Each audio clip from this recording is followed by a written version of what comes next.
नमस्कार मित्रों, मेरा नाम है आदित्य। आप देख रहे हैं advocate Aditya YouTube channel. Hindu marriage act section 9 जिसमें रेस्टिट्यूशन ऑफ कंजुगल राइट्स, अगर इसे हम हिंदी में समझे तो हिंदू विवाह अधिनियम की धारा 9 जिसमें वैवाहिक अधिकारों की पुनर्स्थापना का प्रावधान किया गया है, इसके बारे में आप सब लोग जानते होंगे कि ये केस क्यों किया जाता है, ये केस कब किया जा सकता है, कौन कर सकता है, इसे करने से क्या फायदे होंगे, ये सारी चीजें आप जानते होंगे। अगर आप नहीं जानते हैं तो इसके ऊपर मैं कई वीडियोस बना चुका हूं, उन्हें देख के आप समझ सकते हैं।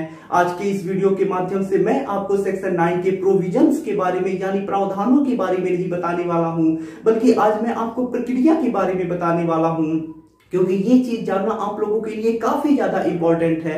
आज मैं आपको बताऊंगा कि जब आप हिंदू मैरिज एक्ट की धारा 9 के अंतर्गत केस करने जाते हैं, तो जब आप कोर्ट में एप्लीकेशन लगाते हैं तो एप्लीकेशन लगाने से जजमेंट आने तक की क्या क्या प्रक्रियाएं होती हैं, कैसे कैसे प्रक्रियाओं से होके गुजरना पड़ता है ताकि जजमेंट आ जाए। आज मैं यही चीजें आपको बताने वाला हूं। आज की इस वीडियो के माध्यम से मैं आपको बताऊंगा proceedings of court under section 9 of Hindu marriage act यानी हिंदू विवाह अधिनियम की धारा 9 के अंतर्गत अगर आप कोर्ट में केस करती हैं तो ऐसे में कोर्ट की क्या प्रक्रिया चलेगी, यही चीजें आज के इस वीडियो के माध्यम से मैं आपको बताने वाला हूं। मैं आपको बारी बारी से ये सारी चीजें बताऊंगा। जैसा मैंने यहाँ पे क्रम वाइज लिख लिया है, यहाँ पे मैं मध्य में आप देख सकते हैं, जहां पे मैंने लिखा है कि जहां पति और पत्नी दोनों हाजिर होंगे, यानी मान लीजिए पति ने केस किया और पत्नी केस में आके हाजिर हो जाती है, तो जो वो प्रक्रिया चलेगी उसके बारे में मैंने यहाँ पे लिखी है। आप जानते होंगे सेक्शन 24 का, जिसमें केस चलने तक के लिए मेंटेनेंस का प्रोविजन किया गया है, उसके बारे में भी मैंने यहाँ पे लिख लिया है। और साथ ही साथ जो एक्स पार्टी ऑर्डर होता है उसकी भी जो प्रक्रिया चलती है मैंने उसे भी यहाँ पे लिख दिया है। अब ये सारी चीजें मैं आपको बारी बारी से समझाऊंगा ताकि चीजें आपको अच्छी तरह से समझ में आ सके। तो चलिए वीडियो को शुरू करते हैं। अगर आप किसी ऐसे प्लेटफॉर्म की खोज कर रहे हैं जहां पे आप घर बैठे ही इंडिया के टॉप एजुकेटर से अपने जुडिशरी एग्जाम की तैयारी कर सके, तो अब आपकी खोज समाप्त हो चुकी, क्योंकि अनअकैडमी एक ऐसा प्लेटफॉर्म है जहां पे आप घर बैठे ही इंडिया के टॉप एजुकेटर से अपने जुडिशरी एग्जाम की तैयारी कर सकती हैं, वो भी बहुत आसानी से। अनअकैडमी पे इंडिया के टॉप जुडिशरी से संबंधित एजुकेटर्स हैं जो आपको आपकी तैयारी में बहुत ज़्यादा मदद करेंगे और आपको तैयारी कराने के साथ साथ आपका सिलेबस पढ़ाने के साथ साथ आपको ये सारी चीज़ें बताएंगे कि किस प्रकार से आप अपनी तैयारी को आसान बना सकते हैं, और साथ ही साथ आपको बहुत सारे ऐसे टिप्स भी देंगे जिससे आप अपने जुडिशरी एग्जाम को क्लियर कर सकें और अपने जज बनने के सपने को भी पूरा कर सकें।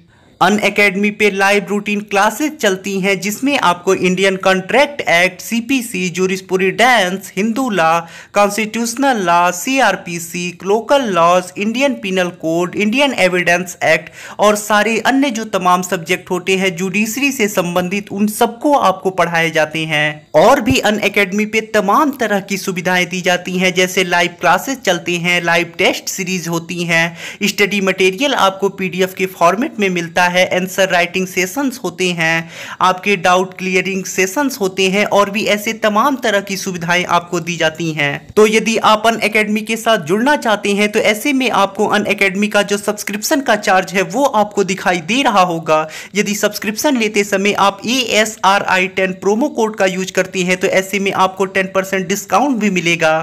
तो देखिए, जो चीज आज आपको मैं बताने वाला हूं वो जानना आप लोगों के लिए काफी ज्यादा इंपॉर्टेंट है, क्योंकि समाज में आपको बहुत सारे ऐसे लोग मिल जाएंगे जो आपकी जानकारी के अभाव में आपका मिसयूज करने लगेंगे, आपको मिसगाइड करेंगे और आपसे पैसों की ठगी करने लगेंगे।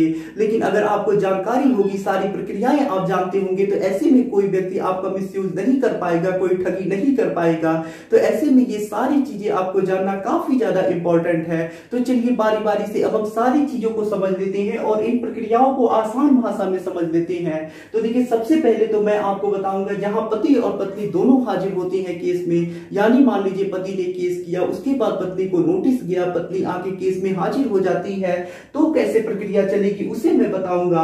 उसके बाद आप जानते होंगे section 24 of Hindu marriage act, उसके बारे में मैं आपको बताऊंगा। इसमें मेंटेनेंस का प्रोविजन किया गया है, तो इसकी प्रक्रिया के बारे में मैं आपको बताऊंगा कि कैसे एप्लीकेशन देना है और कैसे जजमेंट आएगा। उसके बाद मैं आपको एक्स पार्टी ऑर्डर के बारे में भी बताऊंगा कि सेक्शन 9 की जो डिग्री है वो आपको एक्स पार्टी कैसे मिल सकती है, उसमें क्या प्रक्रिया चलती है। तो ये सारी चीजें मैं आपको बारी बारी से बताऊंगा। तो सबसे पहले तो हम ये चीज समझ लेते हैं, जहां पे पति और पत्नी दोनों हाजिर हैं, केस कैसे चलेगा अब हम ये जानते हैं। तो देखिए सबसे पहले देना होता है एप्लीकेशन। एप्लीकेशन का मतलब प्रार्थना पत्र। तो जब भी आपको हिंदू मैरिज एक्ट के सेक्शन 9 का केस लगाना होता है तो ऐसे में आपको सबसे पहले कोर्ट में प्रार्थना पत्र देना होता है। अब ये प्रार्थना पत्र पति भी दे सकता है, पत्नी भी दे सकती है। H for husband, W for wife, यानी हस्बैंड भी इस प्रार्थना पत्र को अपनी पत्नी के खिलाफ लगा सकता है और वाइफ भी इस प्रार्थना पत्र को अपने हस्बैंड के खिलाफ लगा सकती है। तो कोई भी पक्षकार चाहे तो वो हिंदू विवाह अधिनियम की धारा 9 के अंतर्गत अपने विपक्षी के ऊपर यानी जो अपोजिट साइड है वो केस लगा सकता है। तो सबसे पहले तो आपको कोर्ट में एप्लीकेशन यानी प्रार्थना पत्र लगाना होता है। जब आप ये प्रार्थना पत्र लगा देती हैं कोर्ट में तो उसके बाद जो अपोजिट साइड होता है, यानी मान लीजिए पति ने केस किया है तो ऐसे में अपोजिट साइड जो होगी वो पत्नी होगी। तो अब उसकी बिना सुने ऐसे थोड़ी ना है कि जजमेंट सुना दिया जाएगा। तो कोर्ट में दोनों पक्षों की सुनने का अवसर दिया जाता है, दोनों पक्षों की एविडेंस दिया जाता है, तब जाके जजमेंट आता है। तो ऐसे में पत्नी को अब सूचना देनी होगी कि वो आए और आके अपना पक्ष रखे। तो इसके लिए कोर्ट के द्वारा नोटिस निकाला जाता है, यानी पत्नी को नोटिस भेजा जाता है कि पत्नी आए और अपना पक्ष रखे। तो जब एप्लीकेशन दे दिया जाता है प्लेंटिफ के द्वारा, उसके बाद जो अपोजिट होता है, डिफेंडेंट होता है, उसे नोटिस भेजा जाता है कि वो आके अपना पक्ष रखे। जब जो डिफेंडेंट होता है यानी जो अपोजिट साइड होती है वो कोर्ट में आके हाजिर हो जाती है। यहाँ पे मान लीजिए कोर्ट में आके हाजिर हो गई, मान लीजिए यहाँ पे जो अपोजिट साइड है वो आके हाजिर हो जाती है। तो सबसे पहले तो मीडिएशन कराया जाता है, क्योंकि जो मैट्रिमोनियल केस है उसमें मीडिएशन को अनिवार्य कर दिया गया है। तो कोर्ट क्या करता है कि जब पति और पत्नी दोनों हाजिर हो जाते हैं मैट्रिमोनियल केस में तो सबसे पहले मीडिएशन कराता है। मीडिएशन का जो उद्देश्य होता है वो समझौता करा देना, यानी जो भी परेशानियां हैं उन्हें समाप्त करा देना और पति पत्नी के मध्य फिर से वही चीज, वही रिश्ता बना देना। तो मीडिएशन कराया जाता है कि सारी चीजें समाप्त हो जाए, दोनों हंसी खुशी से अपना जीवन व्यतीत करने लगे। तो यदि मीडिएशन के जरिए ये समस्याएं सुलझ जाती है, पति पत्नी साथ रहने को तैयार हो जाती है, तो ये मामला यहीं पे समाप्त हो जाता है। अगर नहीं हो पाता है तो मीडिएशन से रिपोर्ट आ जाती है कि समस्याएं नहीं सुलझ सकी, दोनों नहीं तैयार है, ऐसे में केस चलाया जाता है। तो सबसे पहले मीडिएशन में फाइल को भेजा जाता है। जब दोनों लोग आ जाते हैं मीडिएशन में भेज देने के बाद वहां से रिपोर्ट आ जाने के बाद जब पति आता है तो ऐसे में उसे कॉपी रिसीव करनी होती है। ये कॉपी रिसीव करने के बाद भी मीडिएशन में भेजा जा सकता है यहाँ पे, और या फिर पहले भी भेजा जा सकता है, बाद में भी भेजा जा सकता है। वैसे मीडिएशन का कोई अनिवार्यता नहीं होती है कि इसी जगह पे भेजा जाएगा, किसी भी स्टेज पे मीडिएशन में भेजा जा सकता है। यानी मीडिएशन के लिए ये निश्चित नहीं किया गया है कि इसी स्टेज पे भेजा जाएगा। जज साहब को जब भी लगता है या पक्षकार जब चाहते हैं तो भी मीडिएशन में भेजा जा सकता है। तो मीडिएशन के स्टेज पे कभी भी भेजा जा सकता है, किसी स्टेज पे भेजा जा सकता है। उसके बाद जब नोटिस मिल जाता है, पति हाजिर हो जाता है या पत्नी हाजिर हो जाती है, दोनों पार्टी जो होती है वो हाजिर हो जाती है। उसके बाद जो अपोजिट साइड होता है उसे कॉपी रिसीव करनी होती है। कॉपी रिसीव करने का मतलब ये होता है कि जो एप्लीकेशन लगाया गया होता है, जो प्रार्थना पत्र दिया गया होता है, उसकी जवाबदेही देनी होती है अपोजिट साइड को। तो ऐसे में जो भी उसने लिख के दिया होता है अपनी एप्लीकेशन में, उसे रिसीव करना होता है कि मैंने एक कॉपी प्राप्त कर ली, यानी फोटोकॉपी इस चीज की प्राप्त कर ली जो एप्लीकेशन दिया गया है, ताकि मैं उसका जवाब दे सकूं। तो अपोजिट साइड जब कॉपी रिसीव कर लेता है उसके बाद उसे WS यानी W for written, S for statement, तो रिटन स्टेटमेंट देना होता है, लिखित कथन देना होता है। तो अब जो भी एप्लीकेशन में प्लेंटिफ ने लिखा होता है डिफेंडेंट को उसे नकारना या फिर स्वीकार करना होता है। जैसे मान लीजिए पति ने अपने एप्लीकेशन में लिखा है कि मेरी जो पत्नी है मुझसे लड़ाई झगड़ा करती है, मारपीट करती है, गालियां देती है। तो ऐसे में पत्नी यहाँ पे नकारती है कि नहीं, मैं ऐसा कुछ नहीं करती हूँ, पति झूठ बोल रहा है। पति कहता है कि हमारी शादी इतनी तारीख को हुई थी, इतनी तारीख को हमारा एक बेटा पैदा हुआ, और ये चीज अगर सही रहती है, शादी की डेट सही रहती है, बच्चे का जन्म दिवस सही रहता है, तो पत्नी कहती है हाँ ये कथन मुझे स्वीकार है। तो ऐसे ही जो बातें पति सही लिखा होता है अपनी एप्लीकेशन में या प्लेंटिफ जो होता है वो अपने एप्लीकेशन में, तो डिफेंडेंट को उसे स्वीकार करनी होती है जो गलत लिखा होता है, और जो चीजें गलत होती हैं उसे अस्वीकार करना होता है। जब ये चीज लिख देता है उसके बाद जो डिफेंडेंट होता है उसे अपने हमें रिटन स्टेटमेंट में ही अपनी भी बात लिखनी होती है। जैसे मान लीजिए पति ने केस किया है पत्नी के ऊपर, पति ने अपनी बात लिख दी, पत्नी ने सारी चीजों को नकार दिया, जो चीज सही है उसे स्वीकार कर दिया। उसके बाद पत्नी को अपनी बात लिखनी होती है कि मेरा पति मुझे मारता पीटता है, मुझे गालियां देता है, भरण पोषण नहीं देता है, परेशान करता है, ये सारी चीजें लिख के देनी होती है, या जो बातें होती हैं वो चीजें लिख के देनी होती है अपने रिटन स्टेटमेंट में। यानी रिटन स्टेटमेंट में समझे तो दो भाग होते हैं। पहले भाग में जो एप्लीकेशन होता है उसे एक्सेप्ट या रिजेक्ट करना होता है उसके स्टेटमेंट को, और दूसरे भाग में अपनी बात लिख के देनी होती है रिटन स्टेटमेंट में। उसके बाद जब यह प्रक्रिया हो जाती है उसके बाद बारी आती है इशू का।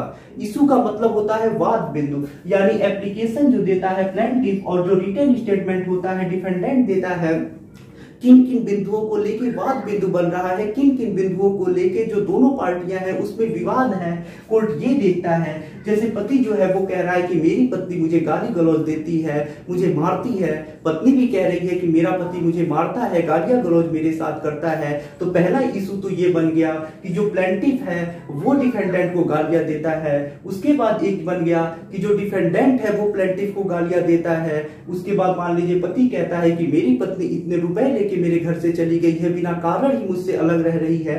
पत्नी कहती है कि जो मेरा पति है वो मुझे मार के भगा दिया है, इस वजह से मैं उसके साथ नहीं रह रही हूं। तो एक बार बिंदु ये बन गया कि जो पति है वो कह रहा है कि मेरी पत्नी बिना कारण के ही मुझसे अलग रह रही है, जो पत्नी है वो कह रही है कि मेरा पति मुझे मार के भगा दिया है। तो ऐसे में एक बार बिंदु ये बन गया। तो यहाँ पे इशू के स्टेज पे कोर्ट ये देखता है कि किन किन विषयों को लेकर वाद विवाद है दोनों पार्टियों में। तो ये चीज कोर्ट खुद बनाता है और जज साहब इसे खुद बनाते हैं और खुद देखते हैं कि किन किन विषयों को लेके, किन किन बातों को लेके दोनों पार्टियों में विवाद है, ताकि उस चीज का निस्तारण किया जा सके और उसके लिए सबूत मांगे जा सके। जब कोर्ट में इशू बन जाता है उसके बाद बारी आती है एविडेंस की, यानी सबूतों की। अब देखिए जो कोर्ट होता है वो सबूतों के आधार पे चलता है। हमारे आपके कह देने से, पति पत्नी के कह देने से कुछ नहीं होता है। वहां कोर्ट सबूत मांगता है। जो भी बात आप कोर्ट में बोलेंगे उसके लिए आपको सबूत देने होते हैं। तो अब देखिए एविडेंस का नंबर आता है, सबूतों का नंबर आता है। तो देखिए जो सबसे पहले केस किया होता है, यानी जो प्लेंटिफ होता है, अब चाहे हस्बैंड हो या वाइफ हो, सबसे पहले उसे सबूत देने होते हैं। सबूत के तौर पे ऑडियो, वीडियो या फिर जो भी चीजें हैं वो दे सकता है। उसके बाद उसे स्टेटमेंट भी देना होता है। ये जो स्टेटमेंट होता है उसे एफिडेविट के रूप में, लिखित रूप में देनी होती है। यानी साक्ष्य जो होता है उसे लिखित रूप में, शपथ पत्र के रूप में कोर्ट में देना होता है। तो साक्ष्य के रूप में सबसे पहले मान लीजिए जो पत्नी है वो प्लेंटिफ है, उसने केस किया है, तो सबसे पहले वो अपना लिखित रूप में कथन देगी जो एफिडेविट के रूप में कोर्ट में सबमिट करेगी। उसके बाद उसका क्रॉस एग्जामिनेशन होगा। ये क्रॉस एग्जामिनेशन हस्बैंड के वकील करेंगे, यानी अपोजिट जो होगा उसके वकील आपका क्रॉस करेंगे। उसके बाद वाइफ मान लीजिए प्लेंटिफ है, उसी ने केस किया है, तो उसे एक और गवाह देना होगा। माता पिता भाई बहन किसी को भी दे सकती है। ये भी जो गवाह होगा एफिडेविट के रूप में अपना लिखित साक्ष्य कोर्ट में देगा।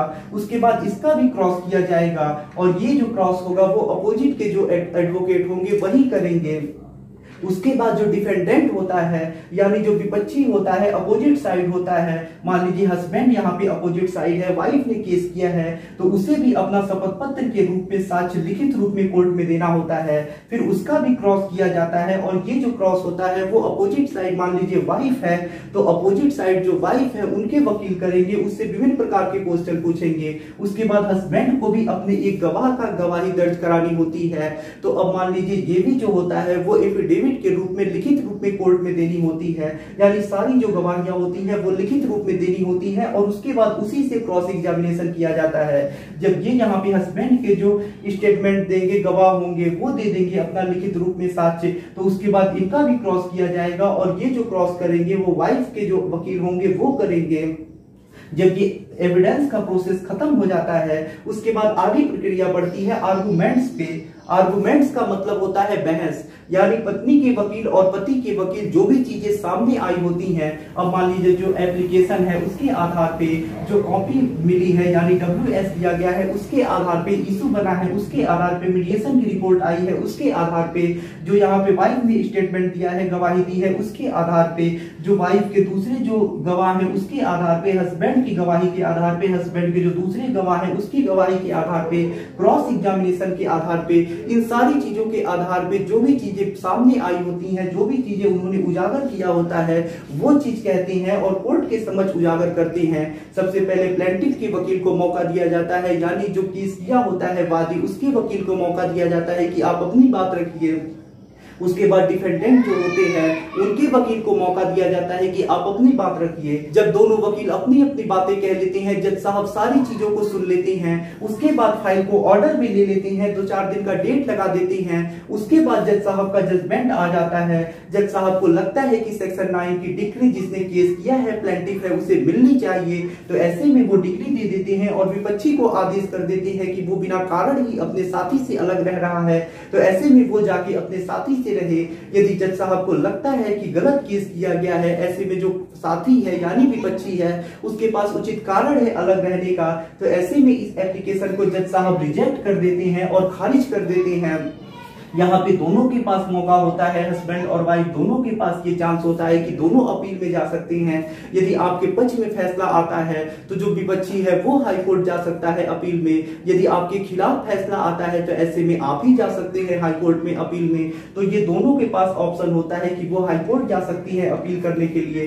तो ये एक साधारण प्रक्रिया हो गई जहां पति और पत्नी दोनों हाजिर है केस में। एक जो वादी है उसने केस किया, जो प्रतिवादी है वो हाजिर हो गया केस की। ऐसे ही प्रक्रिया चलती है, एप्लीकेशन देने से लेकर जजमेंट आने तक यही प्रक्रिया चलती है और इसी प्रकार से जजमेंट आता है।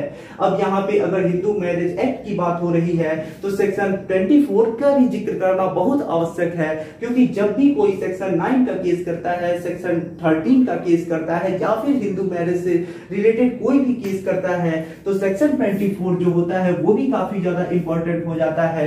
ये अपने में कोई केस नहीं है, लेकिन अगर आप सेक्शन 9 से, सेक्शन 13 से या फिर हिंदू मैरिज एक्ट से रिलेटेड कोई भी केस कर रहे हैं तो ऐसे में जो सेक्शन 24 है वो एक मेंटेनेंस का प्रोविजन करता है, यानी भरण पोषण का प्रोविजन करता है। जब तक केस चल रहा है बाद में जो खर्चे होंगे, मुकदमे जो खर्चे होंगे उसके लिए जो व्यय होगा उसके लिए मेंटेनेंस यानी भरण पोषण का प्रावधान इसकी धारा के अंतर्गत किया गया है। Pendant light and expense proceeding maintenance section 24, ये चीज आप जानते होंगे। अब देखिए इसकी प्रक्रिया को हम समझ लेते हैं। तो ये जो एप्लीकेशन लगाया जाता है, हस्बैंड भी लगा सकता है, वाइफ भी लगा सकता है, यानी पति भी लगा सकता है, पत्नी भी लगा सकती है। हिंदू मैरिज एक्ट के अंतर्गत यदि कोई केस किया जाता है तो ऐसे में जो वाइफ है वो भी सेक्शन 24 का एप्लीकेशन मेंटेनेंस के लिए लगा सकती है, जो हस्बैंड है वो भी एप्लीकेशन लगा सकता है, दोनों में से कोई भी लगा सकता है। और ये जो एप्लीकेशन लगाया जाता है वो कभी भी किसी स्टेज पे केस में लगाया जा सकता है, यानी जब एप्लीकेशन दिया जाता है उसी समय लगाया जा सकता है।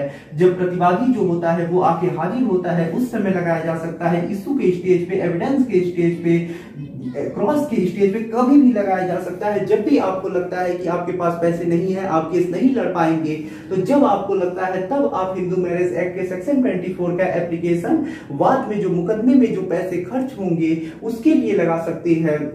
तो देखिए जब ये एप्लीकेशन लगाया जाता है और कोर्ट से ये आग्रह किया जाता है कि जो विपक्षी है, प्रतिवादी है, उससे जो कोर्ट है वो मुझे भरण पोषण दिलवाए ताकि मैं मुकदमे लड़ सकूं और मुकदमे में जो खर्च हो रहा है मैं उसका भार उठा सकूं। तो देखिए सबसे पहले तो आपको इसमें एप्लीकेशन लगाना पड़ता है, कोर्ट में प्रार्थना पत्र होता है उसे लगाना होता है। उसके बाद जो विपक्षी होता है यानी जो डिफेंडेंट होता है वो उसकी कॉपी रिसीव करता है, यानी जो एप्लीकेशन आप देते हैं उसकी कॉपी रिसीव करता है। कॉपी की सबसे पहले मांग करेगा, उसके बाद कॉपी रिसीव करेगा। जब कॉपी रिसीव करेगा उसके बाद अगली डेट पे वो अपना ऑब्जेक्शन देगा, यानी उसे अगर आपत्ति होगी तो वो देगा, अगर स्वीकार होगी तो वो भी कह सकता है। लेकिन ज्यादा केसों में ऑब्जेक्शन ही दिया जाता है, कहा जाता है कि मुझे इससे आपत्ति है। ये भी आपत्ति वो लिखित रूप में ही देता है, जैसे आप एप्लीकेशन देते हैं वैसे वो यहाँ पे ऑब्जेक्शन अपना लिखित रूप में देता है। उसके बाद आर्गुमेंट होता है, बहस होता है। पत्नी के जो वकील होते हैं अपनी बात कहते हैं, पति के जो वकील होते हैं अपनी बात कहते हैं, दोनों अपनी अपनी बातें कहते हैं कोर्ट में। उसके बाद जज साहब फाइल को ऑर्डर में ले लेते हैं और जजमेंट सुना देते हैं।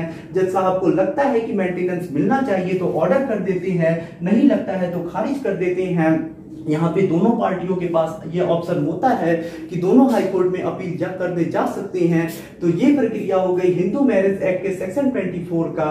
तो ये कभी भी किसी स्टेज पे दिया जा सकता है और नॉर्मल केसों में ऐसे ही इसकी प्रक्रिया चलती है। अब बारी आती है एक्स पार्टी ऑर्डर की, एक बच्ची आदेश की। ये भी चीज आप लोगों के लिए जानना काफी इंपॉर्टेंट है कि ये कब होता है।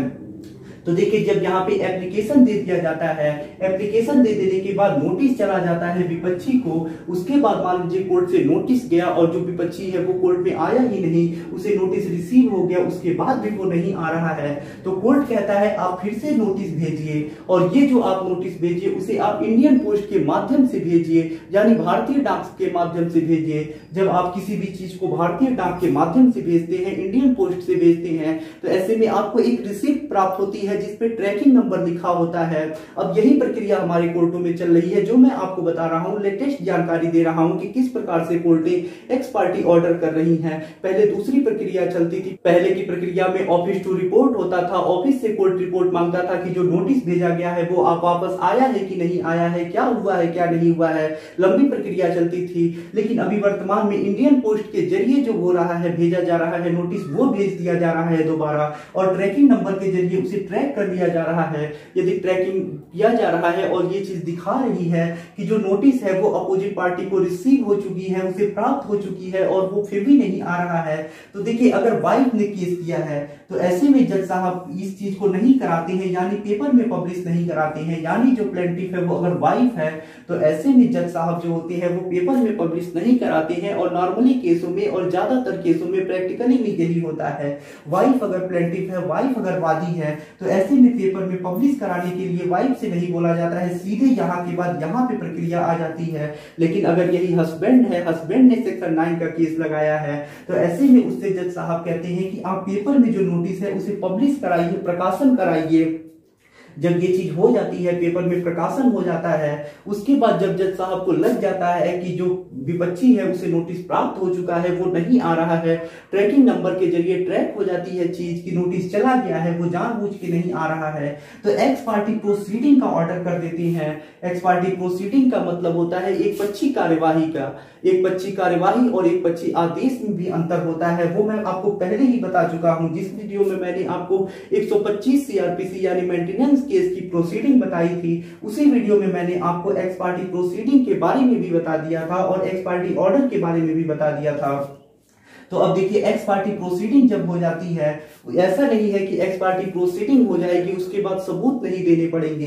एक्स पार्टी प्रोसीडिंग होने के बाद भी एविडेंस देने पड़ते हैं। जो प्लेंटिफ होता है यानी वादी होता है, जिसने एप्लीकेशन लगाया होता है, उसे एविडेंस देने होते हैं। और ये भी जो एविडेंस होता है वो लिखित रूप में स्टेटमेंट के तौर पे और एफिडेविट के रूप में दिया जाता है। तो सबसे पहले तो जो प्लेंटिफ होता है, अब चाहे हस्बैंड हो या वाइफ हो, अगर हस्बैंड ने केस लगाया है तो हस्बैंड को लिखित रूप में एफिडेविट के रूप में कोर्ट में साक्ष्य में देना होता है। ये उसका कथन होता है समझिए, और उसे लिखित रूप में कर दिया जाता है, टाइप करा दिया जाता है, और उसके बाद उसे एफिडेविट यानी शपथ पत्र बना के कोर्ट में दिया जाता है। उसके बाद अगर वाइफ है तो वाइफ दे सकती है, ऐसे हस्बैंड है तो हस्बैंड दे सकता है। यानी जो प्लेंटिफ है उसे सबसे पहले अपना ये चीज देना पड़ता है, स्टेटमेंट देना पड़ता है एफिडेविट के रूप में, जो साक्ष्य माना जाता है। उसके बाद एक और किसी का देना होता है, चाचा, बुआ, मौसी, फुफ्फा, किसी का भी आप दे सकते हैं, यानी अपने जानने वाले, नहीं जानने वाले, किसी का भी दिलवा सकती हैं जो इन सारी चीजों को जान रहा हो, सारी मैटर को जान रहा हो, उसे आप गवाह के रूप में लाके खड़ा कर सकती हैं और उसका भी एफिडेविट के रूप में साक्ष्य दिलवा सकते हैं। अब मान लीजिए यहाँ पे आपकी प्रक्रिया चली आई, आपने साक्ष्य दे दिया और तब तक जो विपक्षी है यानी डिफेंडेंट है उसे पता चलता है कि अरे मेरे खिलाफ आदेश हो गया है, एक्स पार्टी प्रोसीडिंग चल रही है, जो वादी है अब उसे डिग्री मिल जाएगी, तो आके वो यहाँ पे मान लीजिए हाजिर हो जाता है और जज साहब से कहता है कि मुझे मौका दिया जाए, मुझे सुनने का अवसर दिया जाए, मेरी बात सुन लिया जाए, उसके बाद प्रक्रिया को आगे बढ़ाई जाए। तो अब देखिए उसे रिकॉल एप्लीकेशन देना होता है, यानी ऑर्डर कहाँ पे हुआ है, ऑर्डर यहाँ पे हुआ है एक्स पार्टी प्रोसीडिंग का, अभी ऑर्डर नहीं आया है, जजमेंट नहीं आया है, तो ऐसे में उसे रिकॉल के लिए एप्लीकेशन देना पड़ता है कि इस ऑर्डर को रिकॉल कर लिया जाए और मुझे भी सुनने का अवसर दिया जाए।